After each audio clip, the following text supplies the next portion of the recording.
این ویدیو قراره که آقای فیلمبردار با من چالش بده و اگر که من نتونم چالششو انجام بدم مجازات بشم. نمیدونم قراره مجازات بشم یا نه. پس بزنیم سراغ این ویدیو خیلی جذاب و خفن.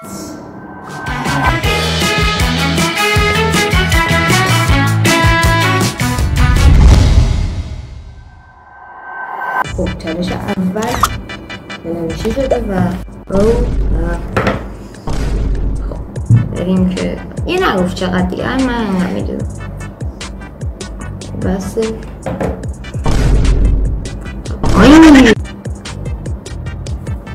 ای بای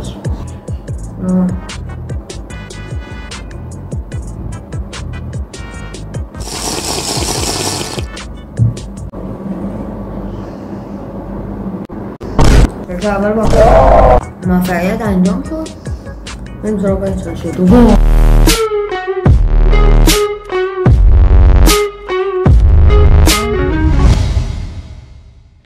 خب چالش دوم اینه که من باید 30 ثانیه پلانک برم و خب تایمرم که دست آقای فیلمبرداره و آره اگرم که نتونم خب مجازات میشم. بریم سراغ پلانک. تایمرم دیگه سلام.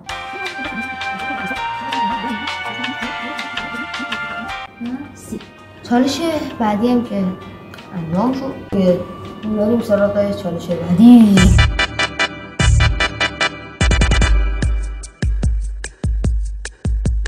خب آقا چالش بعدی اینه که وسط خونه که میشه اینجا باید داد بزنم میو ایزی میو و بریم سراغ چالش بعدی. خب مطمئنم که الان حالا صدای چیزی میاد واقعا اما ببخشید و چالش بعدی هم این که باید فوتبال 3 گله بزنیم.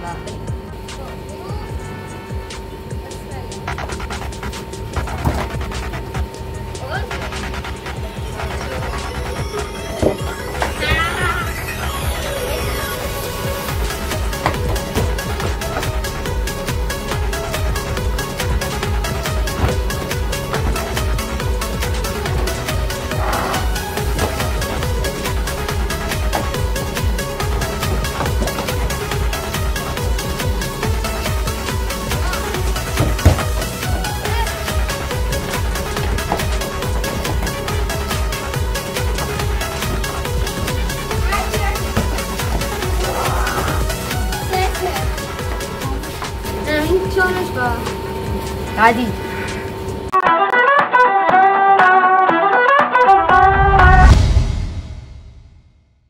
خب چالش آخر هم اینه که تا حیاط پشتی باید صدای برق در بیاد. میدونم این صدای برق نیست و بریم صدای برق در بیاد. من صدای برق نیست بالاخره یه صدایی بلند باید در بلند. آره